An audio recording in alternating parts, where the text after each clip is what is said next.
अस्सलाम वालेकुम क्लास। अच्छा बच्चे, आज हम अपना सेकंड चैप्टर जो है वो स्टार्ट करने जा रहे हैं।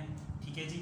इसके अंदर हम बाकायदा तौर पर जो हमारी डेटाबेस है उसका हम आगाज़ करेंगे कि बेसिकली डेटाबेस के अंदर हम कौन कौन सी जो टर्मिनोलॉजीज़ हैं वो हम यूज़ करेंगे। ठीक है, जो बेसिक कॉन्सेप्ट्स हैं हमारे डेटाबेस के वो मेन कौन कौन से हैं वो हम इस चैप्टर के अंदर देखेंगे। ठीक है जी।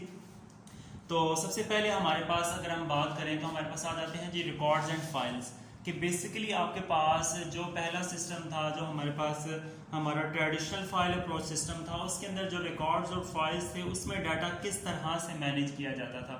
ठीक है जी। तो उसके अंदर हमारे पास जो तीन मेन टर्म्स है, ये आप तीन मेन टर्म्स जो पहला चैप्टर था उसके अंदर भी आपने देखी थी, यहाँ पे ये दोबारा उसको डिस्कस कर रहा है। ठीक है, इसलिए मैं इसका थोड़ा सा ओवरव्यू आपको दे देता हूँ। नंबर 1 पे आ जाता है फील्ड। फील्ड बेसिकली क्या है?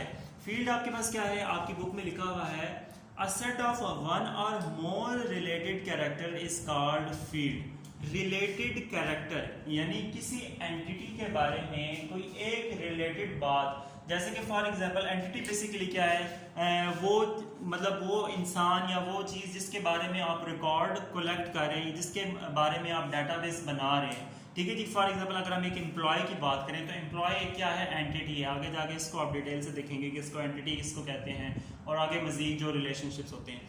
ठीक है जी। तो बेसिकली एम्प्लॉय क्या है, एक एंटिटी है, तो उसका जो रिकॉर्ड होगा उसका सबसे पहले फॉर एग्जांपल उसका कोई ना कोई नाम होगा।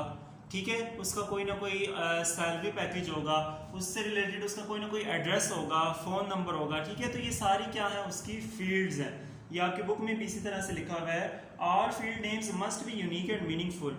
For example employ ID, name, hire date, job title and phone can be the fields of the employ. ठीक है जी। फॉर एग्जांपल अगर हमारे पास कोई एम्प्लॉय है तो एम्प्लॉय से रिलेटेड जो भी आपके पास फील्ड्स होंगी वो आपके पास फॉर एग्जांपल उसका नेम हो सकता है। ठीक है जी, उसकी सैलरी हो सकती है, इसके अलावा उसका जो है एड्रेस हो सकता है। ठीक है, तो ये इससे रिलेटेड ये सारी इसकी क्या है, फील्ड्स हैं। तो फील्ड बेसिकली क्या हुआ कि आपके पास रिलेटेड कैरेक्टर। उसके बाद हम आ जाते हैं जी रिकॉर्ड पे। रिकॉर्ड बेसिकली क्या चीज है, a collection of the fields used as a single unit is called the record. ठीक है जी। यानी अगर आपके पास हम जो है डिफरेंट फील्ड्स से मिलकर एक रिकॉर्ड बना दें, जिस तरह के फॉर एग्जांपल अब जैसा कि ये एक फील्ड है, अगर हम इस नेम की बात करें तो ये नेम एक क्या है, फील्ड है। क्लियर होगी बात। अब इन सब फील्ड से मिलकर फॉर एग्जांपल एक नेम की फील्ड होगी, एक सैलरी की फील्ड होगी, एक एड्रेस की फील्ड होगी, एक आपके पास ये आपके पास क्या बन गया, एक रिकॉर्ड बन गया।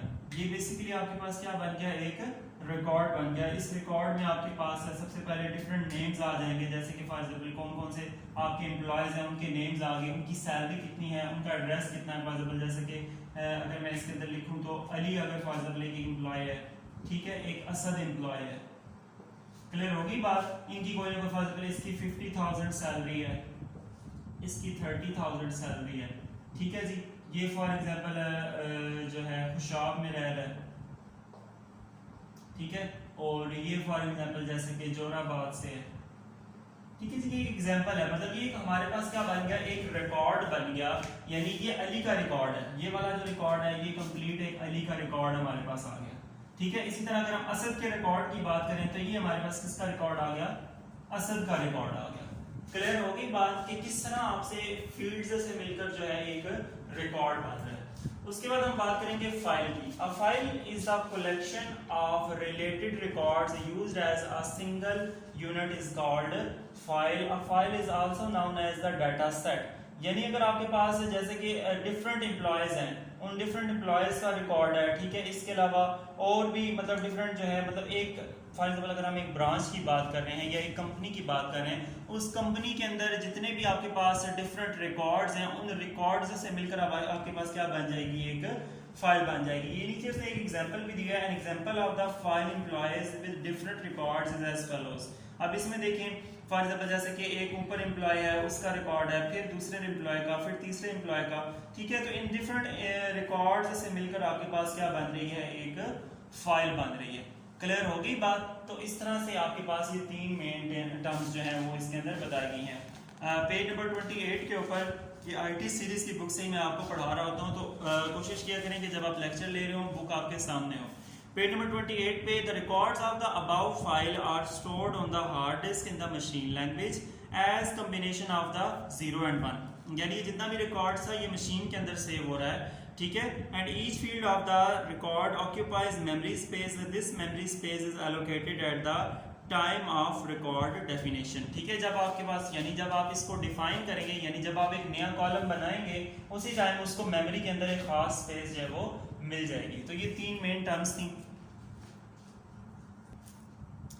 अच्छा जी, जो नेक्स्ट हम देखेंगे कि हमारे पास जो फील्ड है इसको हमने दो मेन टाइप्स के अंदर डिवाइड कर दिया है। जो इसकी लेंथ है उसको दो मेन टाइप्स के अंदर डिवाइड कर दिया है। एक आपके पास है जी फिक्स्ड लेंथ फील्ड, ठीक है जी, और दूसरी आपके पास क्या है, वेरिएबल लेंथ फील्ड।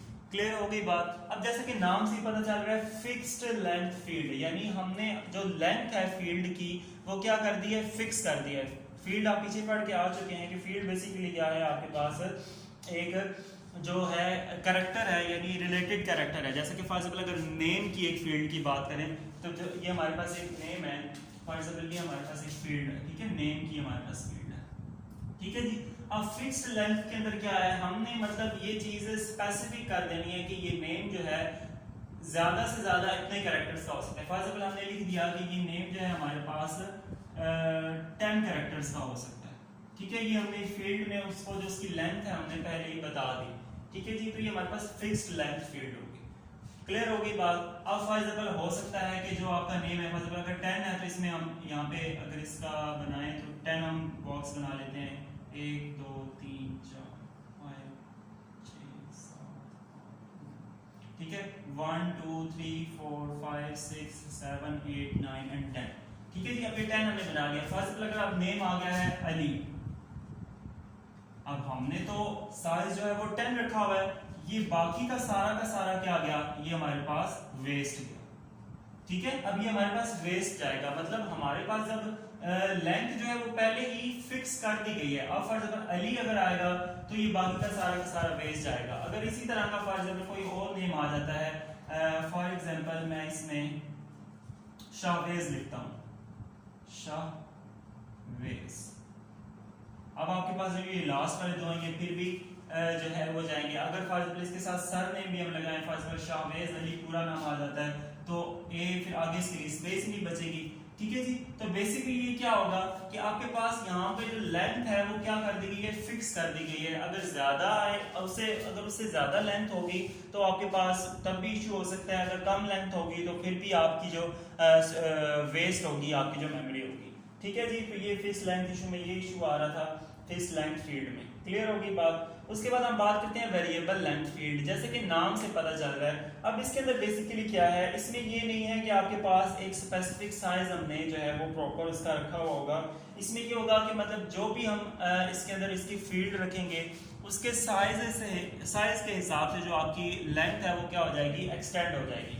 जैसे कि फॉर एग्जांपल अगर हम इसमें लिखते हैं कि पाकिस्तान का एक वर्ड अगर हमने लिखना है, ठीक है जी, आपकी बुक में भी इसी की एग्जांपल दी गई है।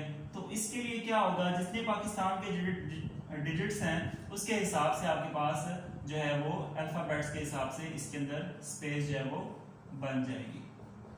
इसमें ऐसा नहीं होगा कि आपके पास जो है स्पेस जो है वो खाली बच जाए, ठीक है। तो इस तरह ये फिल हो जाएगा। इसमें वेरिएबल लेंथ, वेरिएबल का बेसिकली मतलब भी यही होता है कि चेंज होने वाला। तो ये जो लेंथ है इसकी वो क्या होती रहेगी,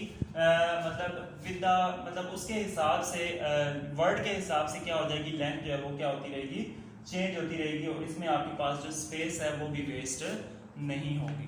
क्लियर होगी बात। बस आज के लिए इतना काफी है, मजीद इंशाल्लाह कल देखें।